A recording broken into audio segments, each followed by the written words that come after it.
بسم اللہ الرحمن الرحیم۔ السلام علیکم ناظرین، میں ہوں راشد یعقوب خان۔ آپ دیکھ رہے ہیں ایکسپلور کشمیر۔ اور آبادی کے تناسب کو بدلنا جنگی جرم ہے اور اس کے نتائج بڑے بھیانک ہوں گے، یہ کہنا تھا وزیر اعظم پاکستان کا، جنہوں نے جنرل اسمبلی سے خطاب کر کے دنیا پہ واضح کیا ہے کہ جب تک مسئلہ کشمیر حل نہیں ہوگا اس خطے کا جو امن ہے وہ کبھی برقرار نہیں رہ سکتا ہے۔ کشمیری اس تقریر کو، اس خطاب کو کس نظر سے دیکھ رہے ہیں؟ حریت لیڈر ہے سید یوسف نسیم صاحب، آج ہمارے ساتھ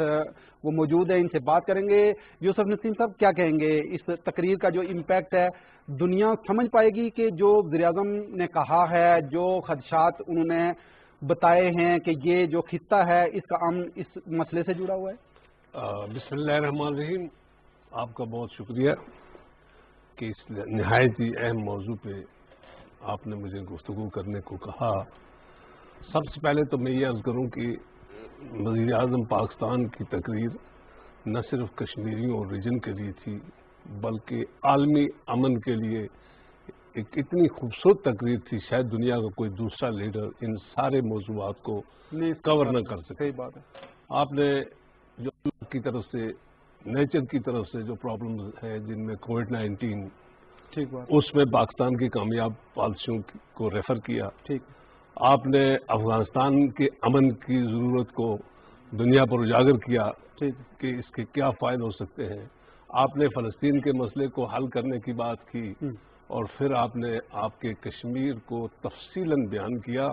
اور اس کے علاوہ خاص کر جو اسلامک فوبیا جو دنیا میں مسلمانوں کو بدنام کرنے کے لیے اسلام دشمن پالیسی جو دنیا میں اپنائی گئی، جس کی وجہ سے مسلمانوں پر بہت سی جگہ اس قسم کے دبے لگانے کی کوشش کی گئی کہ یہ دہشت گردی کے زمرے میں، لیکن وہاں جو عالمی سطح پہ انہوں نے کہا کہ ایک دن بنایا جائے امن اور سلامتی کی، جو اسلام کی جو اصلی کنسپٹ ہے سلامتی کا، اس کو انہوں نے اجاگر کیا۔ اب آتے ہیں ہم کشمیر کی طرف سے۔ دیکھیں، کشمیر میں انہوں نے جو اس وقت صحیح معنوں میں گراؤنڈ ریئلٹیز ہیں، جس میں کوئی ڈپلومیٹک لینگویج استعمال نہیں ہوئی، جس میں لوگ کئی معنی نکالتے ہیں، وہاں بالکل سیدھے سادے لفظوں میں انہوں نے کشمیر کو ایسے ریپرزینٹ کیا، یوں لگ رہا تھا کہ سری نگر کا کوئی کشمیری اپنا قضیہ بیان کر رہا ہے جو کچھ اس پر گزر رہی ہے۔ اس میں آپ نے حریت لیڈرز، ان کی گرفتاریوں کی بات کی،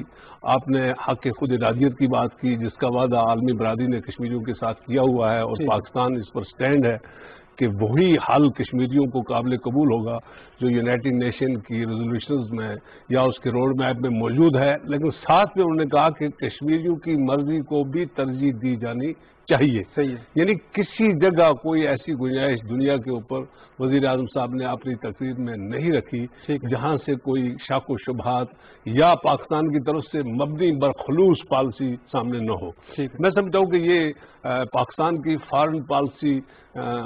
کو اس طرح اجاگر کیا گیا اس تقریر میں کہ دنیا اس پر ایک ایک لفظ پر یقین کرنے کے لیے مجبور ہے۔ آپ نے دیکھا کہ اکثر دنیا کے ایسے ممالک جو سچ بولنے کو پسند کرتے ہیں، بے شک وہ جو بھی ہوں، لیکن یوں لگ رہا تھا کہ وزیر اعظم صاحب کا ایک ایک لفظ صحیح ہے، درست ہے۔ اور ہندوستان کے اندر اس تقریر کو بڑی پذیرائی مل رہی ہے۔ ہندوستان کے اندر جو سب سے بڑا اس تقریر کو سراہا گیا وہ یہ تھا کہ جناب، جس طرح آپ نے صحیح فرمایا کہ ہندوستان جو اپنے آپ کو دنیا کے اندر ایک سیکولر اور ڈیموکریٹک کنٹری کے طور پر پیش کر رہا تھا، آج جو کچھ ہندوستان کے اندر مائنارٹیز کے ساتھ ہو رہا ہے، خاص کر مسلمانوں کے ساتھ ہو رہا ہے، سکھوں کے ساتھ ہو رہا ہے، دلتس کے ساتھ ہو رہا ہے، نیچی ذات کے دیگر ہندوؤں کے ساتھ ہو رہا ہے، تقریباً 30 کروڑ اقلیتوں کے ساتھ وہ نقشہ پیش کر کے وزیر اعظم پاکستان نے، میں یہ سمجھتا ہوں کہ ہندوستان کی غالب اکثریت لوگوں کے دل جیت لیے۔ بالکل صحیح ہے۔ تو جی نہیں، لیکن آپ کیا کہتے ہیں کہ ایک طرف تو سوچ ہے، جس طرح آر ایس ایس کا نظریہ ہے، اس نے پوری ریاست کو یرغمال بنا رکھا ہے اور دہشت اور وحشت انہوں نے پھیلا رکھی ہے، اور دوسری طرف ایک سوچ وہ بھی ہے جو عمران خان صاحب جیسے لیڈر کو مانتی ہے کہ نہیں، یہ جو کہہ رہے ہیں یہ درست ہے اور یہی امن کا راستہ ہے، یہی اس خطے کی خوشحالی کا راستہ ہے۔ آپ کیا سمجھتے ہیں کہ پھر آر ایس ایس کا نظریہ کب ٹوٹے گا اور کتنی دیر یہ قائم رہ سکتا ہے؟ دیکھیں، میں آپ سے گزارش کروں کہ یہ آر ایس ایس کا نظریہ پچھلے ادوار میں بھی بڑا خوفناک تھا. ٹھیک ہے. جس طرح آپ نے شروع میں ہی فرمایا کہ ہندوستان کی کشمیر کے حوالے سے جو مسلم غالب اکثریت کو اقلیت میں تبدیل کرنے کی سازش ہے، یہ ایک جنگی جرم ہے. اس بات کو میں آپ سے ایسے شیئر کر سکتا ہوں کہ ہندوستان کے اندر 1925 سے ایک ایسی چھوری، ہندو دہشت گرد چھوری، یہ ہندوتا کی ڈاکٹرین، یہ ہندو ہندوستان اور پھر اکھنڈ بھارت، یہ ایک سوچ وہاں موجود تھی اور یہ صرف 5-6% لوگوں کی تھی. ٹھیک ہے. اور ان 5-6% لوگوں کو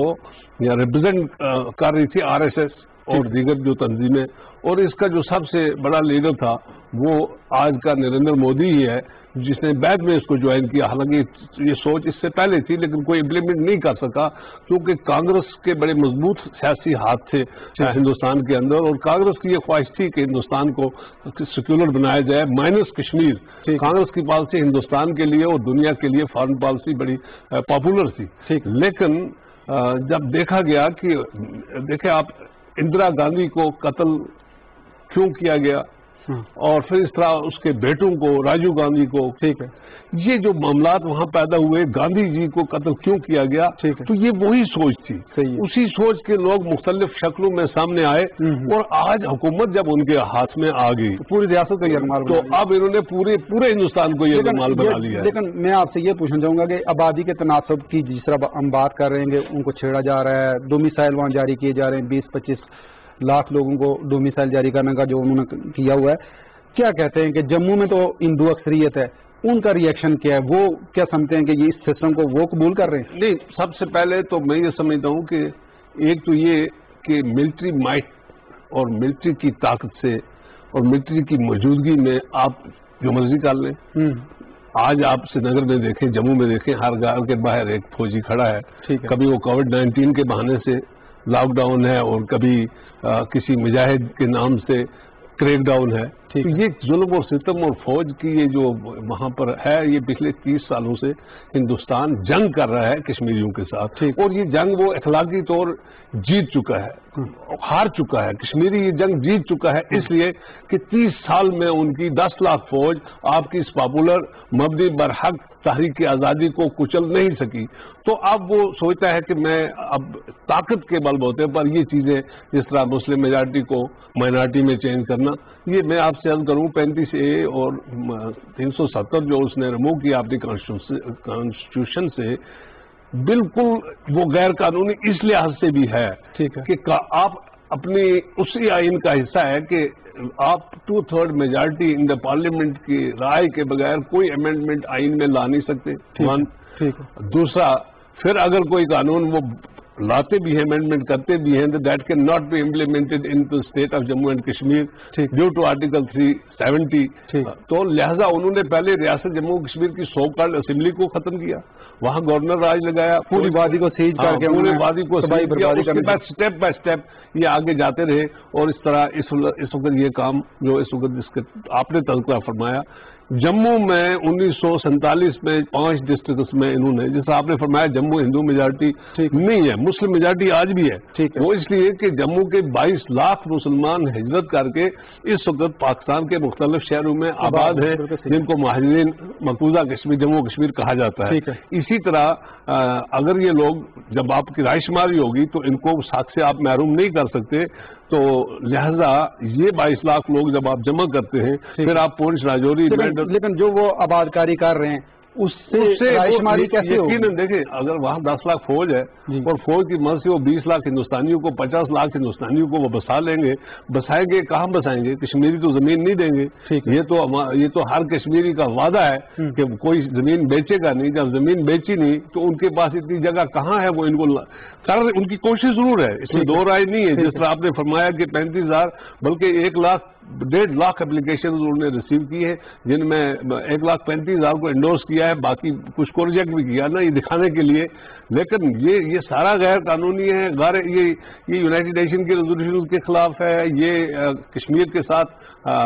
جتنی بھی ایگریمنٹس ان کی سو کارڈ ایگریمنٹس مہاراجا ہری سنگھ اور انڈیا کے درمیان ہوئی ہیں، یا شیخ عبداللہ اور انڈیا کے درمیان ایکارڈز ہوئے ہیں، یا پاکستان اور انڈیا کے درمیان ایکارڈز ہوئے، یہ سب کی وائلیشن ہے. ٹھیک ہے. تو لیکن آرمی مائٹ سے اس وقت میں یہ آپ سے عرض کروں کہ جس طرح وزیر اعظم پاکستان نے دنیا کے سامنے یہ نقشہ رکھ دیا کہ یہ صورتحال ہے، ہمیں آپ جنگ کے لیے مجبور نہ کریں، اگر ہم پر ٹھوسا گیا تو ہم بھرپور جواب دیں گے. وزیر اعظم جس طرح خطاب میں بار بار اقوام متحدہ سلامتی کونسل کی قراردادوں کا ذکر کر رہے تھے، آپ کیا سمجھتے ہیں کہ ہر سال جب اس طرح کا ذکر ہوتا ہے تو کہیں شرمندگی کوئی ان کو محسوس نہیں ہوتی کہ عالمی رہنماؤں کو کہ ہم کیا کر رہے ہیں، ہماری آنکھیں کیوں بند ہیں؟ آپ دیکھیں رائٹ ٹو ریپلائی جب وہ لیتے ہیں اور اس کے بعد پھر ہمارے ایمبیسڈرز بھی رائٹ ٹو ریپلائی لیتے ہیں، ان کی جو خجالت پچھلے 2 سال سے وہاں پہ ہو رہی ہے یونائٹڈ نیشن میں، تو میں کہتا ہوں کہ یہ ان کے لیے ایک سب سے بڑی سفوکیشن ہے. ایون اب بڑی بات یہ ہے کہ انڈیا کے اندر ان کے اپنے اسکالرس، ان کے اپنے پڑھے لکھے ماں سوائے چند میڈیا پر خریدے ہوئے ایجنٹس کے بغیر اگر آپ انڈیا کے اندر دیکھیں تو سارا انڈیا تنگ آیا ہے مودی سے. اور میں یہ یقین سے آپ سے عرض کروں گا کہ ہندوستان کو شاید ہماری اچھی پالیسیاں بھی کبھی کمزور نہ کر سکی. ہندوستان دن بہ دن ترقی کر رہا تھا، اس میں دو رائے نہیں. ہندوستان دن بہ دن دنیا کے نقشے پر اپنے آپ کو ایک امپارٹنٹ کنٹری کے طور پر منوانے میں کامیاب ہو رہا تھا. لیکن جب سے وہ شخص جس شخص کو دنیا کبھی ویزا نہیں دیتی تھی، باشتے چیف منسٹر گجرات کے ویزا نہیں دیا مودی کو برطانیہ نے، امریکہ نے، یورپین یونین نے، تو آج وہ ان کا وزیر اعظم بنا ہوا ہے. میں کہتا ہوں اس سے زیادہ خجل زدی ہندوستان کی کبھی کسی زمانے میں ہوئی نہیں ہے. آج بھی اگر دیکھیں، آج بھی کانگریس کو آپ لے لیں، باقی جو ریاستی جماعتیں ہیں، آسام کی جماعتیں ہیں، سکھوں کی جماعتیں ہیں، باقی جو کانگریس کو چھوڑ کر بھی آپ دیکھیں کہ جو طریقہ کار انہوں نے ان کے ساتھ بھی اپنایا ہے. ٹھیک ہے. ان کو اپنی پارلیمنٹ کے اندر، پارلیمنٹ میں جب آپ ان کے لیڈرز کو آپ دیکھتے ہیں تو جو باقی ہیں ادر دین بی جے پی، تو وہ اپنے آپ کو وہاں بھی محفوظ نہیں سمجھتے کہ ہم کن دہشت گردوں کے اندر پھنس گئے ہیں. نہ ان کی تقریروں میں، نہ ان کی تحریروں میں، نہ ان کے جذبے میں، نہ ان کے نظریات میں یہ چیز ہے کہ اس وقت عالمی برادری، اس دنیا امن چاہتی ہے، دنیا ترقی چاہتی ہے، دنیا خوشحالی چاہتی ہے. اور ہندوستان جہاں 50% سے زیادہ لوگ پاورٹی لائن کے نیچے کی زندگی بسر کر رہے ہیں، تو جو لوگ یہ ووٹ لے کے آتے ہیں ان کی ترقی کے لیے، ان کی ڈیولپمنٹ کے لیے، ان کی ایجوکیشن کے لیے، تو وہ یہاں بی جے پی کی موجودگی میں کچھ کر ہی نہیں پاتے. بالکل صحیح ہے، بالکل صحیح. یوسف نسیم صاحب کا شکریہ، آپ نے ٹائم دیا. جی ناظرین، آپ گفتگو سن رہے تھے یوسف نسیم صاحب کی، اور جس طریقے سے یہ فرما رہے تھے کہ وزیر اعظم نے جس طریقے سے عالمی رہنماؤں کے سامنے یہ مقدمہ رکھا ہے، ضرورت اس امر کی ہے کہ عالمی رہنما آگے بڑھ کے اس مسئلے کا حل نکالیں تاکہ اس پورے خطے میں جو امن ہے وہ برقرار رہ سکے. یہاں پہ ایک لیں گے بریک، اور بریک کے بعد ملتے ہیں.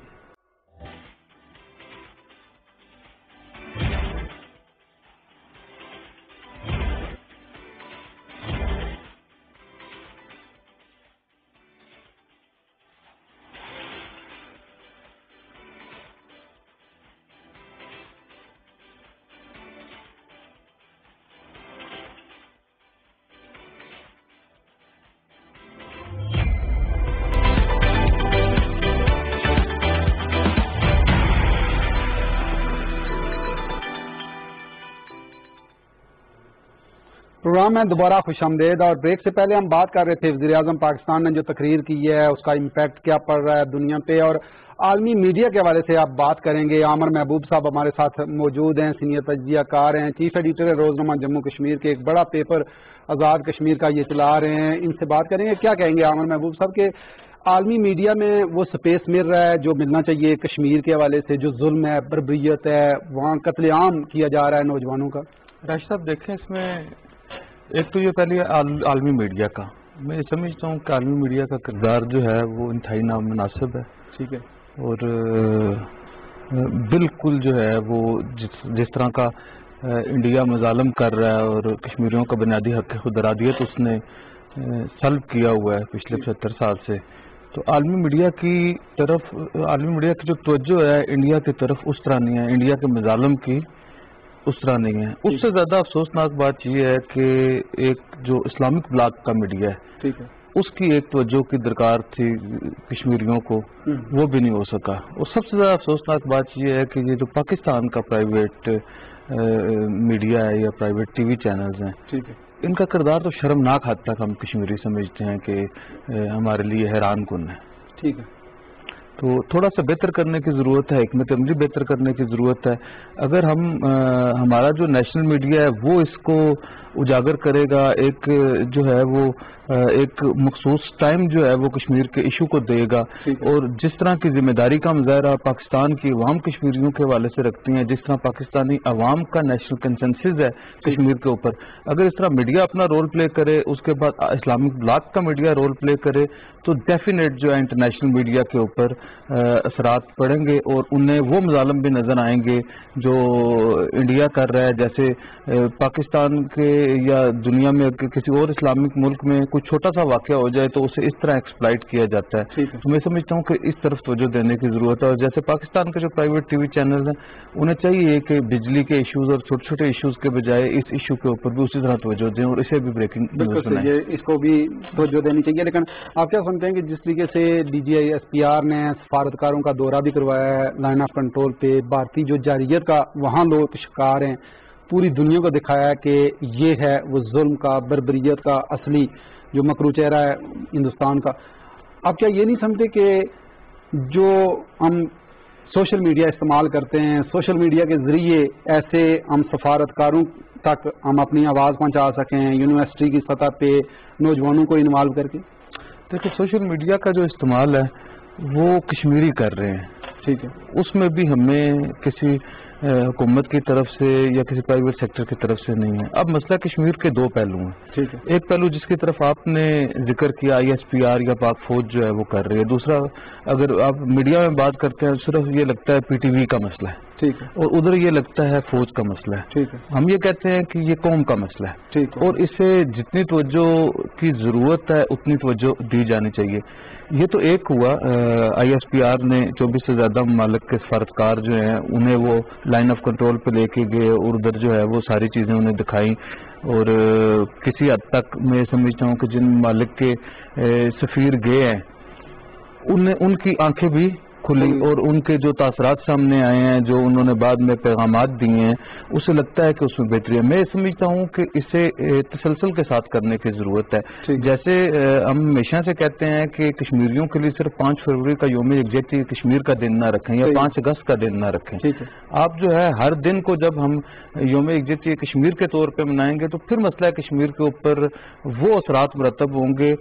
جس سے مسئلہ کشمیر حل کی جانب جائے گا. اور اس کے ساتھ میں راشد آپ کو ایک اور بات بتاؤں, جیسے عمران خان صاحب نے تقریر, پچھلی بار بھی جب عمران خان صاحب نے تقریر کی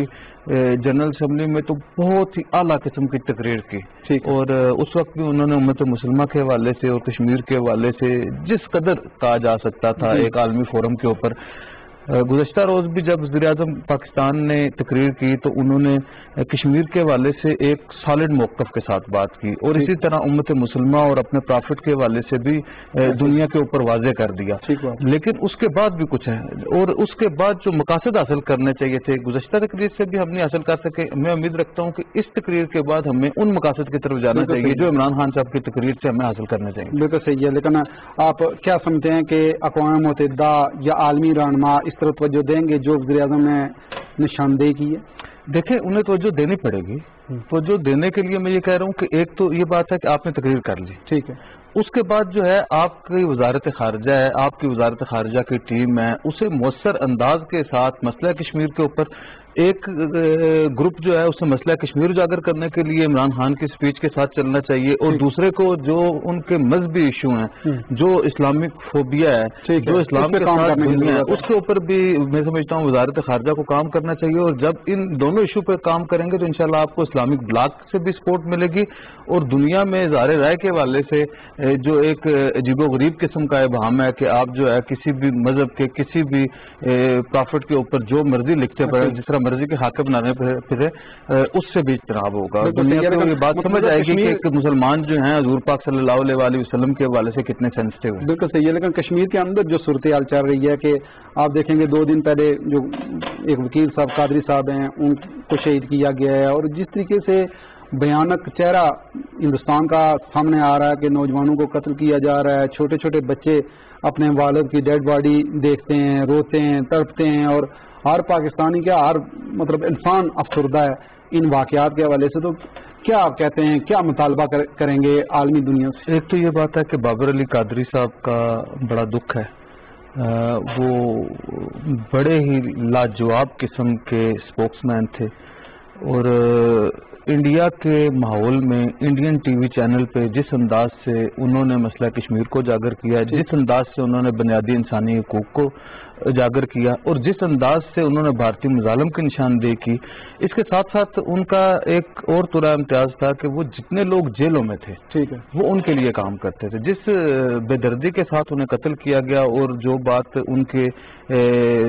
شہادت کے بعد جو بات سامنے آئی، ٹھیک ہے، اس میں ایک ٹی وی پروگرام ہے جس میں انڈین ٹی وی کا ایک اینکر جو ہے وہ پاکستان مرد آباد کا نعرہ لگاتا ہے اور ہندوستان زندہ باد کا نعرہ لگاتا ہے، جس کے جواب میں بابر قادری نے ہندوستان مرد آباد اور پاکستان زندہ باد کا نعرہ لگایا۔ میں سمجھتا ہوں کہ ہمیں اس طرح کے پاکستانیوں سے بڑے پاکستانیوں کی ضرورت ہے، وہ ہمارے نیشنل ہیرو ہیں، اور انشاءاللہ قیامت تک بابر علی قادری کا نام کشمیریوں میں زندہ رہے گا، اور ان کی شہادت جو ہے۔ لیکن یہ جو جذبہ آپ نے بتایا ہے، یہ جذبہ تو مقبوضہ کشمیر کی ہر شہر میں، ہر گلی میں وہاں نظر آتا ہے کہ ہندوستانی فوج ظلم کر رہی ہے اور لوگ پاکستان کو زندہ باد کا نعرہ لگا رہے ہیں اور ہندوستان مرد آباد کے نعرے لگا رہے ہیں۔ دیکھیے، پاکستان سے کشمیریوں کو بڑی امید ہے۔ ہم جو آزاد کشمیر کے رہنے والے لوگ ہیں یا گلگت بلتستان کے رہنے والے لوگ ہیں، ان کے کیونکہ وہ پاکستان کے زیر انتظام رہ رہے ہیں تو انہیں پتہ ہے کہ تھوڑا سا بہتر ماحول ہے، اور جو لوگ انڈیا کے زیر انتظام رہ رہے ہیں اور جو ان کی شفاقیت اور مظالم جو ہے وہ روزانہ دیکھتے ہیں، ان کے لیے ایک جو ہے وہ آئیڈیل صورتحال ہے پاکستان کے ساتھ ملنا، اور ان کے ایمان کا حصہ ہے، اور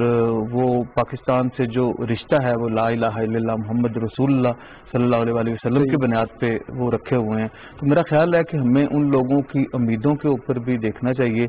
اور بابر علی قادری جیسے بڑے جو کشمیری ہیں، میں سمجھتا ہوں کہ وہ پاکستان کا اور مسئلہ کشمیر کا ایسٹ ہے۔ میں یہ کہوں گا کہ انٹرنیشنلی اس معاملے کی غیر جانبدارانہ انکوائری ہونی چاہیے، اور کس بنیاد پہ ایک دانشور کو، ایک اعلیٰ پائے جو ان کے لیے یہ بڑا آسان نہیں ہے کہ سفارتکار، عالمی سفارتکار جاتے ہیں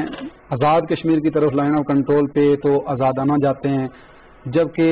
مقبوضہ کشمیر میں وہ جا نہیں سکتے، ہندوستان وہاں رسائی نہیں دیتا، تو پھر کیا ایشو کیا ہے کہ ان کو سمجھ کیوں نہیں آ رہی؟ ایک تو یہ بات ہے کہ دورہ معیار ہے انٹرنیشنل، دوسری یہ بات ہے کہ آج کل معیشت کا دور ہے، اور لوگ جو ہیں اپنا فائدہ دیکھتے ہیں، اسی طرح عالمی قوتیں جو ہیں وہ بھارت کو ایک بڑی منڈی کے طور پر لے رہے ہیں، لیکن اس کے باوجود میں یہ کہہ رہا ہوں کہ بھارت جو انسانی حقوق پامال کر رہا ہے ساری دنیا میں، دیکھیں قبضے کی بنیاد کے اوپر دنیا میں بے شمار ممالک نے قبضے کیے ہوئے ہیں اپنی چھوٹی ملکہ ریاستوں کے اوپر، اصل جو ایشو ہے وہ انسانی حقوق کا ایشو ہے، جہاں پہ جس طرح کے مظالم ہو رہے ہیں، اگر اس کے آپ فگر ڈگ آؤٹ کریں گے کہ آج تک کتنے لوگ جو ہیں وہ شہید ہو گئے ہیں، کتنے لوگ اغوا ہو گئے ہیں، کتنے لوگوں کو جو ہے گمنام قبروں میں دفن کر دیا گیا، کتنی خواتین کا ریپ کر دیا گیا، اور یہ جو گزشتہ 5 اگست کے بعد جس طرح کی پابندیاں لگائی گئیں، پیلٹ گن کا استعمال ہوا، مگر اس طرح کے جو انسانی حقوق ہیں انہیں اجاگر کرنے کے لیے، اور اس کے لیے میں سمجھتا ہوں، میں پھر آپ کو کہوں گا کہ میڈیا کا بڑا ہی کی رول ہوگا، اور پاکستانی وزارت خارجہ کا کی رول ہوگا، اس کے ساتھ ہمارے آزاد کشمیر اور کشمیر سے تعلق رکھنے والے ڈائسپورا کا جو 2 ملین سے زیادہ ہے، یہ اللہ کا بڑا فضل و کرم ہے کہ کشمیریوں کا ڈائسپورا 2 ملین سے زیادہ ہے، اور 62 ڈائسپورا ہے امریکہ میں، یورپ میں، برطانیہ میں، مڈل ایسٹ میں، آپ انہیں استعمال کر سکتے ہیں۔ ہمارے پاس اعلیٰ پائے کے دانشور موجود ہیں، ہمارے پاس اعلیٰ پائے کے جو ہیں وہ وکیل موجود ہیں، انسانی حقوق پہ کام کرنے والے موجود ہیں، ریسرچر موجود ہیں، تو ہمیں ان سب لوگوں سے کام لینا چاہیے، اور وزیر اعظم کی تقریر کو بھی پذیرائی ملنی چاہیے عالمی سطح پہ، اور عالمی سطح پہ وزیر اعظم کی تقریر کو پذیرائی ملی ہوئی ہے۔ میں یہ کہہ رہا ہوں کہ ہم اس تقریر کو اور وزیر اعظم کے ویژن کو اگلی تقریر تک کیسے کیش کروا سکتے ہیں، اور کیسے کہہ سکتے ہیں کہ وزیر اعظم جب ہم کہیں گے کہ ہم نے ایک بار بھی یہ بات کی دنیا کے سامنے، دوسری بات پہ یہ بات کی، اب ہمارے اوپر کوئی رسپانسبلٹی نہیں ہے۔ بہت شکریہ احمد صاحب، آپ نے ٹائم دیا۔ جی ناظرین، پروگرام آپ نے دیکھا، اور وزیر اعظم کی تقریر کو لے کے ہم سب کی جو کوشش ہونی چاہیے، ہم سب اس طرف بڑھنے چاہیے، اور عالمی سطح پہ دنیا کو یہ فیصلہ کرنا ہوگا کہ جو وزیر اعظم نے کہا ہے کہ کشمیر کا ایشو حل اگر نہیں ہوتا تو اس پورے خطے کا جو امن ہے وہ تباہ ہو سکتا ہے، اس طرف ضرور توجہ دینی چاہیے۔ اسی کے ساتھ ہی راشد یعقوب خان کو دیجیے اجازت، اللہ نگہبان۔